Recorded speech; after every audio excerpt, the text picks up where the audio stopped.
Going on, my good people? Out here with my walking stick, man. I found this stick a couple days ago, man, and I keep it to the side, man. I come out here and walk with it.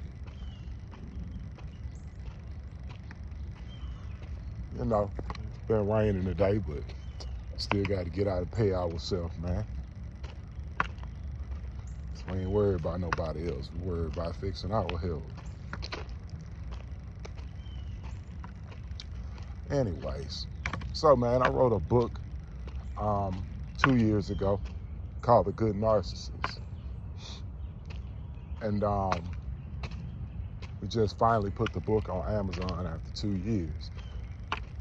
But it's a chapter in the book, man,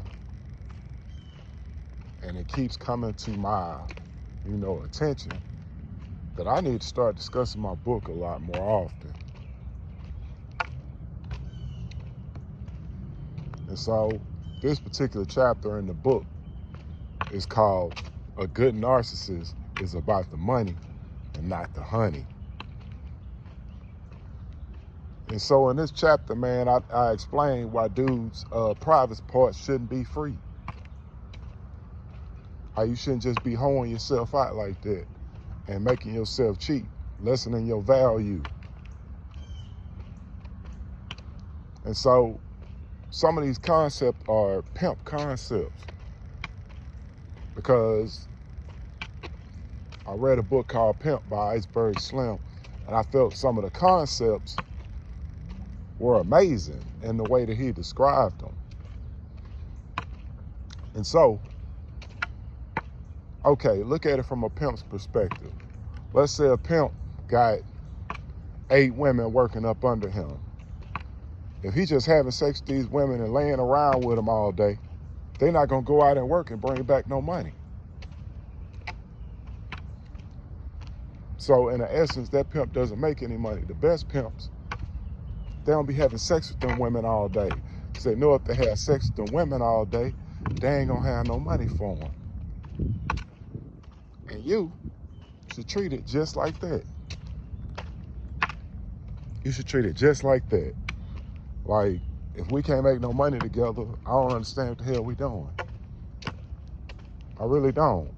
Like, I got to a point where, I ain't want to just have sex with women no more. I want to tell them the truth. And then in telling them the truth, if you still like me, cool. At least you know where I stand. Because I was about the money and not the honey. Like, if I was working at a job, I'm not talking to no woman at this job. For what? That's gonna mess up my money. Remember, I was working overseas, broski. So many dudes getting fired over women, man. So many dudes getting fired over women.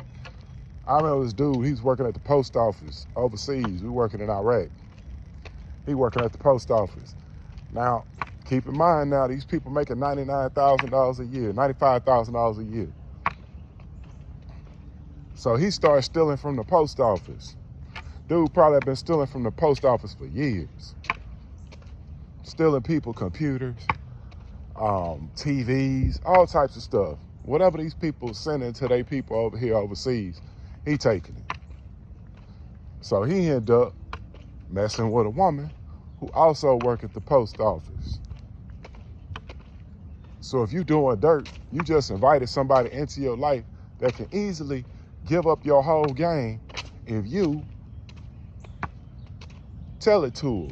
And that's what I'm saying. If you do bring her in your life, you're going to have to tell her about your life. So he started dating this woman. And then, just like a nigga, started cheating with another girl on the side of the on the other side of the base. Now, this base is not big, dog. It's not big at all. So the girls find out about each other. And instead of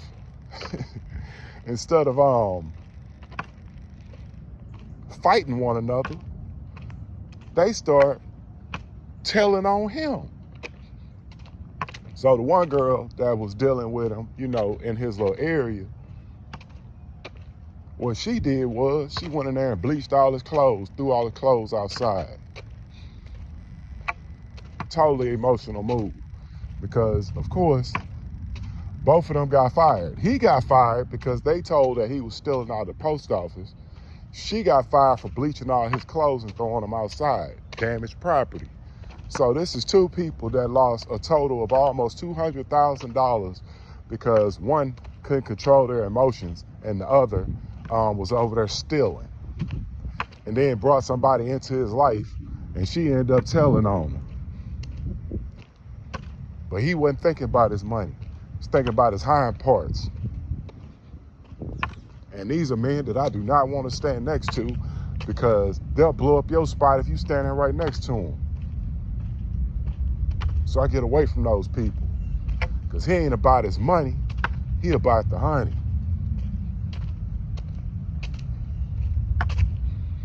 And there's so many like instances of this, broski. Like, I hear about a guy, you know, just this week, man, I hear about a guy, right? He left his wife, and him and the wife got what? I took 2 or 3 kids together, I'm not sure. You got 2 or 3 kids together. Y'all have been married all this time. They ain't been married for some years, maybe 10 years. And this man go on a Christian cruise and meet another good Christian woman, and they have sex, naked head. You know a man don't care about his family. He out having sex naked head on a Christian cruise. And so this man here go back home and say he want to be with the other woman because God said so. That's exactly how he put it. Because God, and she's a God-fearing woman. And you know how them people that know the Bible well, we call them Babylonians. They throw that Bible in your face. Even though they dead ass wrong, they'll throw that Bible in your face. And they'll start throwing scriptures at you like you're not stupid. Like, man, I'm not stupid. Yeah, you speaking them scriptures, bro, but you talking about leaving your marriage in 10 years to be with a woman that you met on a Christian cruise. First off, who was the leadership on this cruise? Because it ain't nobody supposed to be married on this cruise without his wife. Why you on this cruise without your wife? And why you over here having raw sex with a woman who is also in a marriage, but she was separated at the time? So he ended up leaving his wife and the girl pregnant. He assumed that he got the girl pregnant on the cruise. So he come home and divorce his wife, put her through the ringer, her and the kids, force him to sell the house, everything. He talking about making big boss moves for this new woman he done met. So then, when the twins come out, the girl done had twins. He find out twins ain't even his. They the ex-baby daddy. They the ex-husband's kids. So now you sitting here married to this woman, but he still continue on with the marriage because he loved her. And God said, this way he need to be. Then the woman started beating on him. So now he a battered man out here in the streets because you done left your household. Now you over here calling your ex-wife, talking about, man, it's tough over here, man. These kids ain't mine, and you know, the woman been beating on me, and now they finna get a divorce because she was beating on him one day, and he pushed her ass down, and she turned into a victim. She turned into a victim and called the cops on her. Because that's usually what, full-time, lifetime victims do. They can be beating on you all damn day. As soon as you put a hand on them, they call the cops. So, her mama come get him out of jail. I got a pine cone in my foot, man. Let me get that up out of there. Yeah. Anyways, so her mama, the girl that was beating on him, mama come get him out of jail. This how I know how, some moms be thinking about their children. When your mama come get you out of jail and you done been the one getting beat on by her daughter, she know her daughter ain't shit. But anyways, this is the woman that you chose because God said that she was the one for you. Because you wasn't thinking about what you was finna lose with your wife and your 2 kids over here, your twins, that you had in your marriage. You weren't thinking about that. You was thinking about your hind parts. You was thinking about sexually what you was finna get about this new woman.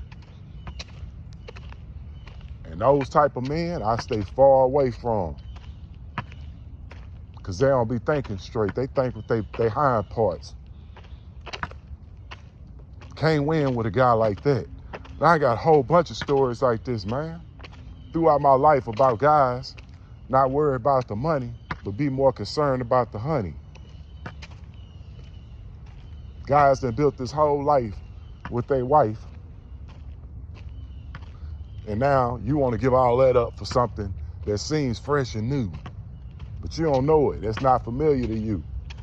And now you're over here getting beat up. Now you're a whole battered man. It's ridiculous, man. But in my book, man, I discuss how men shouldn't be slutting themselves out.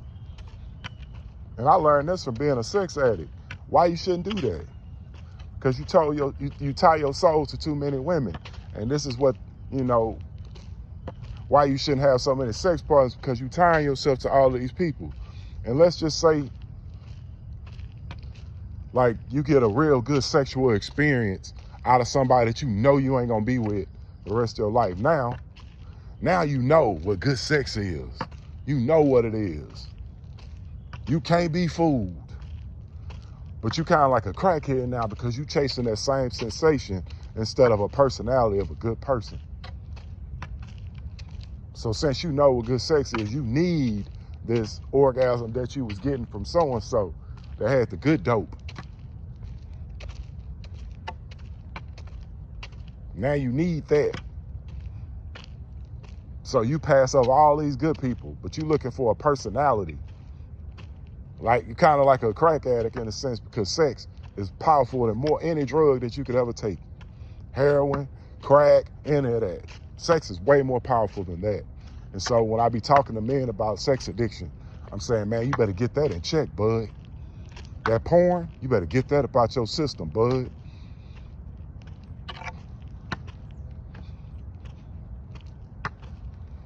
They can listen or they can not listen.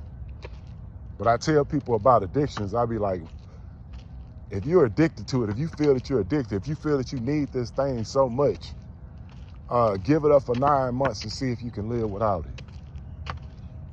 This is what I always tell to people who I consider to be addicts. Give it up for 9 months and see if you can live without it. See if you're still alive after that 9 months. You can find out that you're gonna live without it. You can go on and be your best self without it. But most of them don't make the commitment. And they end up whoring themselves out for 30, 40 years, pimping your body out to anybody that want it. Unsavory ass women, you know you ain't supposed to be around. Man, I was messing with women, I know I wasn't supposed to be around these women. Ain't no way. And when you look back, man, you just sitting there like, what the fuck was I thinking? Why was I around this woman? What made me want to be with her? And it was that addiction, bro. I needed that sexual high. I needed that hit. And so when I be telling men, and why I put this in my book, men should be about the money and not the honey. Imagine if our men weren't so sex crazed. What if these men went out and they was about their damn business? It's about their purpose. Imagine how much faster we could build a kingdom if everybody had their head on straight. Imagine that. We ain't worried about women out here making these high dollar ass demands. Take me on a $500 day. $200 ain't take you on nothing. It's about my money. You're gonna have to get in my business to see what I'm doing. And guess what? When you minding your business and you building your shit, they gonna come running to see what you doing. But if you out here trying to trick a woman with a gold chain, a nice car, some money, that's what she gonna want you for. And when it's gone, she gonna be gone. So again, be about your money and not about that honey, man. This is a pimp concept, but it definitely applies to regular people, like it applies to a regular man, a regular woman. And women, don't be so fixated on these dudes' looks and his height. His content of his character is way more important. It's hard for me to tell a woman that, though. So what you saying? I ain't telling you nothing. You know, listen, nothing I say. But men, like, cause I usually refer my information to men because men,